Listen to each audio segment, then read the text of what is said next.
अस्सलाम वालेकुम दोस्तों, मैं हूं आपका teacher Fazal Rahman Soomro. Today we are going to discuss basic term use in reproduction. हम वो टर्म डिस्कस करने जा रहे हैं जो कॉमन यूज होते हैं रिप्रोडक्शन में। आओ पढ़ते हैं। रिप्रोडक्शन रिप्रोडक्शन जब फीमेल जो है ऑफस्प्रिंग प्रोड्यूस करती है अपनी जनरेशन जो है मेंटेन करने के लिए, हम उस प्रोसेस को कहते हैं रिप्रोडक्शन। और दूसरा है थीरोजिनोलॉजी। अगर हम बात करें थीरोजिनोलॉजी की, तो थीरोजिनोलॉजी ये जस्ट फॉर वेटनरियन, ये एनिमल के लिए यूज होते हैं। अगर मेल और फीमेल रिप्रोडक्टिव सिस्टम की अगर हम स्टडी करें तो उनको हम बोलते हैं थीरोजिनोलॉजी। आगे चलते हैं गायनोकोलॉजी। जैसे हमने बात की थीरोजिनोलॉजी में हम दोनों की मेल और फीमेल जो है हम दोनों की हम स्टडी करते हैं।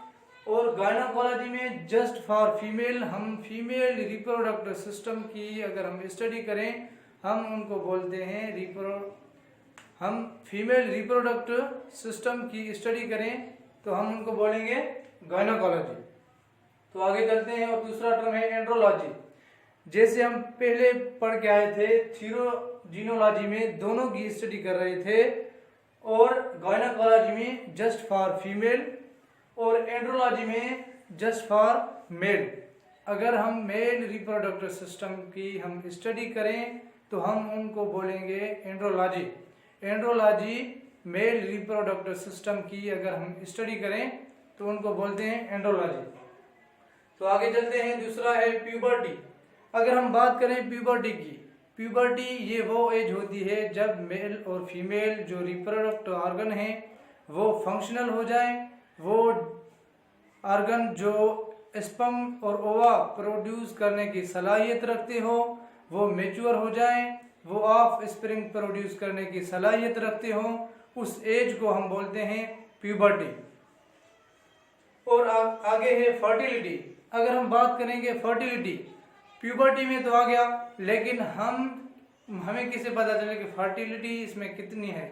अगर वो फर्टाइल होगी, मेल हो या फीमेल, अगर वो फर्टाइल होगा, अगर उनमें फर्टिलिटी एबिलिटी टू फर्टाइल, अगर फर्टाइल करने की एबिलिटी है तो हम बोलेंगे इसमें फर्टिलिटी। ये fertility means ability to fertile. और दूसरा इनफर्टिलिटी। जैसे हम पहले पढ़ा था फर्टिलिटी, फर्टिलिटी जिसमें एबिलिटी हो और इनफर्टिलिटी जिसमें एबिलिटी ना हो, जिसमें ऑफ स्प्रिंग प्रोड्यूस करने की सलाहियत ना हो। और दूसरा है स्टेरिलिटी। स्टेरिलिटी भी सेम मीनिंग रखता है जैसे इनफर्टिलिटी है, लेकिन स्टेरिलिटी, अगर हम स्टेरिलिटी की बात करें तो काफ़ी दोस्त जो हैं सवाल करते हैं कि हाँ ये मीनिंग तो सेम रखते हैं लेकिन इसमें फ़र्क क्या है। फ़र्क बेटा ये है कि इनफर्टिलिटी और स्टेरिलिटी अगर मीनिंग से हिसाब से हम देखा जाए तो ये दोनों सेम हैं, बट जो इनफर्टिलिटी है वो रिवर्सिबल है, वो रिकवर हो जाती है ट्रीटमेंट के थ्रू। वो एनिमल जिसमें इनफर्टिलिटी हो वो नॉर्मल कंडीशन में आ सकता है। अगर जिस एनिमल में स्टेरिलिटी हो वो एनिमल कभी भी नॉर्मल कंडीशन में नहीं आ सकता, वो इरिवर्सिबल है, वो रिवर्सिबल नहीं है। ये फर्क है इसमें। और दूसरा है पार्चुरेशन।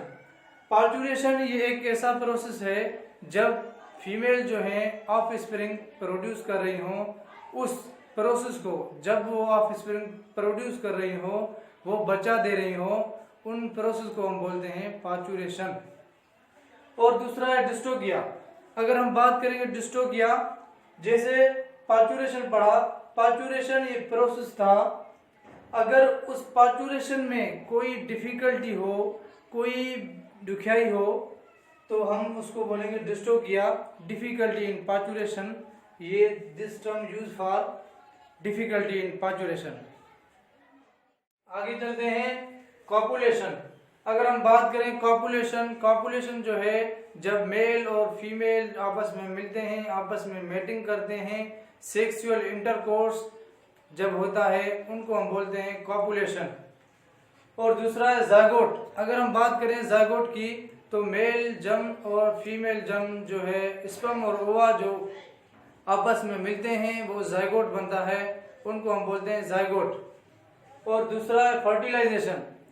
अगर हम बात करें फर्टिलाइजेशन की, फर्टिलाइजेशन एक ऐसा प्रोसेस है जिस प्रोसेस के थ्रू जाइगोट बनता है। मेल और फीमेल जर्म सेल जो हैं, ओवा एंड स्पर्म जो हैं, वो आपस में मिलते हैं, वो जाइगोट बनता है। जिस प्रोसेस के थ्रू बनते हैं उसको हम फर्टिलाइजेशन बोलते हैं। दूसरा है यूटोकिया। जैसे हमने पहले पढ़ के आए थे जिस्टोकिया, इसमें डिफिकल्टी इन पाचुरेशन थी, और यूटोकिया अगर कोई डिफिकल्टी ना हो, नॉर्मल पाचुरेशन हो, तो हम उसको बोलेंगे यूटोकिया। और आगे चलते हैं किडिंग। किडिंग जब गोट बच्चा दे रही हो, जब गोट की पाचुरेशन हो रही हो, तो हम उनको बोलेंगे किडिंग, गोट जब बच्चा दे रही हो। और लैम्बिंग जब शीप बच्चा दे रही हो। काल्विंग जब काऊ एंड बफेलो बच्चा दे रही हो, तो हम उनको बोलेंगे काल्विंग। और वेल्पिंग, वेल्पिंग जब बिच बच्चा दे रही हो, जब बिच पाचुरेशन कर रही हो, तो हम उनको बोलेंगे वेल्पिंग। और फेरोइंग जब सौ जो है वो पाचुरेशन कर रही हो, हम उनको बोलेंगे फेरोइंग।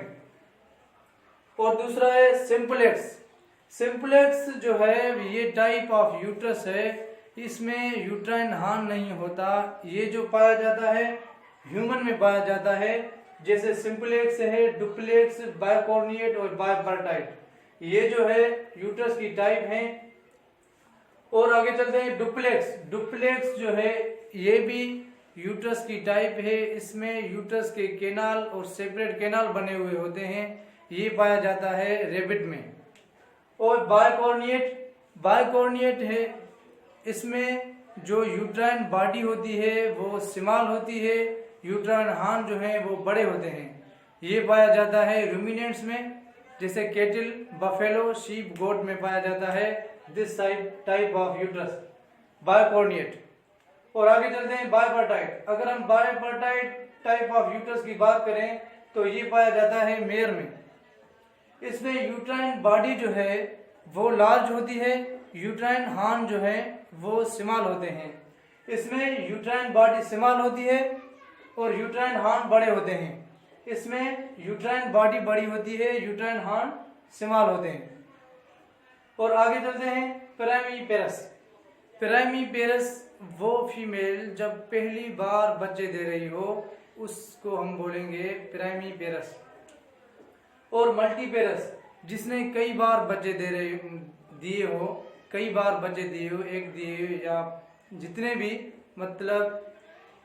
बच्चे दिए हो, मल्टीपेरस।